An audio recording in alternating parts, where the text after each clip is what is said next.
We're in conversation with Ajay Piramal, chairman of the Piramal Group. He's created a multi-billion-dollar group in just 2 decades, with businesses ranging from pharmaceuticals to real estate and financial services and new sectors like defense. He's a hardcore capitalist, but with a rather spiritual take on life and business. Thank you so much for joining us, Mr. Piramal. Welcome to the show.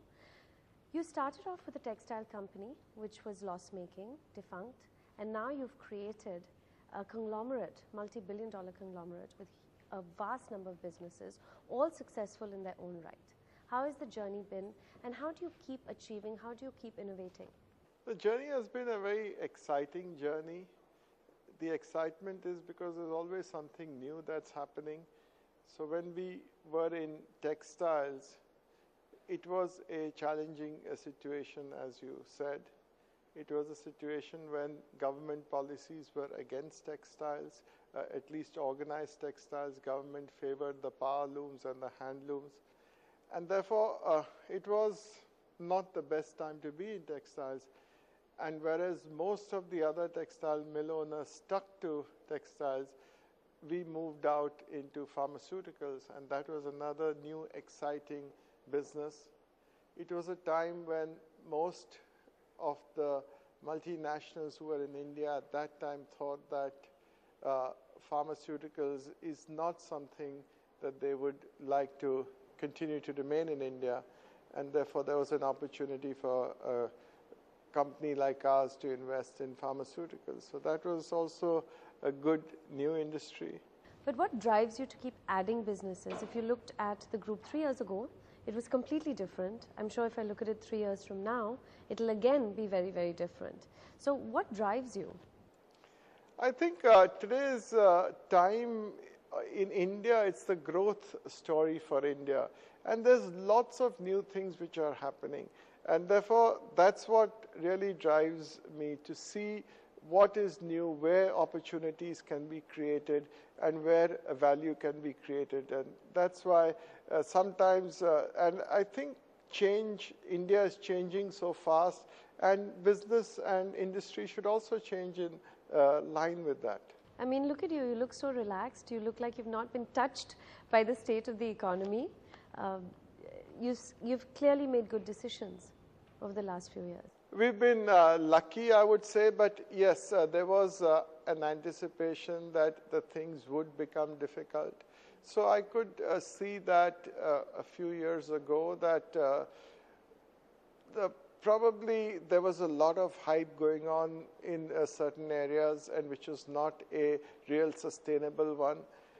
When you find that people who've never done business come and give you exciting proposals of projects which are in like investing thousands of crores, and it's so easy to do, that is not real.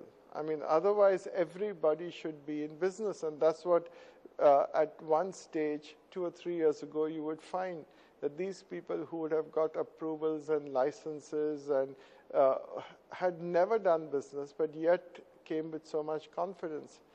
And that's when we started smelling that this is not right, and kept away from that, and kept our powder dry, frankly. You're not a huge believer in organic growth. Everything is about acquisitions.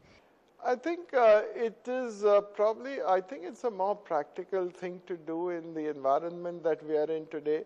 So the way I look at things is that you use an inorganic route just to enter into a business, and then you add organically. When you use an inorganic route, you do get the foundations. You don't have to spend time doing that. There is a certain knowledge base which is already there in the company. There are certain customers. And then you keep on adding by investing organically. That's what we've done in all our businesses. So therefore, when we acquired a business, it was of a totally different size and nature than what it has been subsequently. So if you look at the pharmaceutical business, when we acquired Nicholas Laboratories in 1988, it had a turnover of only about 18 crores. And then we kept on building it organically by investing in it significantly, also added acquisitions to it, and that's why it is where it is today. Similarly in glass, every industry we've done that. And real estate, you keep returning to real estate. You sell real estate, but then you enter it again. I do believe that real estate has huge potential in Mumbai, in the country, in a developing country like India. Real estate has to play an important role. And that is where I feel that we have some unique advantages, and therefore we keep returning back to it. It is a real estate, I think, at least in the environment that we are in today, if you have a reputation of dealing fairly, I think it is of a big advantage. Also, it has been challenging in the last 2 or 3 years for many other people. Funding has been an issue. We've not had that issue. And I think it's a good time to, therefore, when others are stressed, you can have an opportunity to invest. It takes a certain mentality to be a real estate player. It takes, again, another sort of mindset to be a pharma player and financial services. But you seem to be getting into all these sectors and into all of them fairly aggressively and with a clear purpose and focus.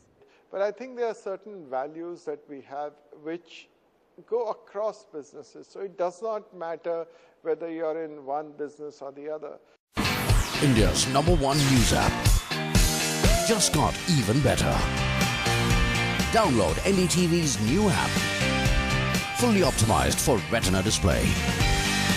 Full screen view. Faster response time. And Sudoku.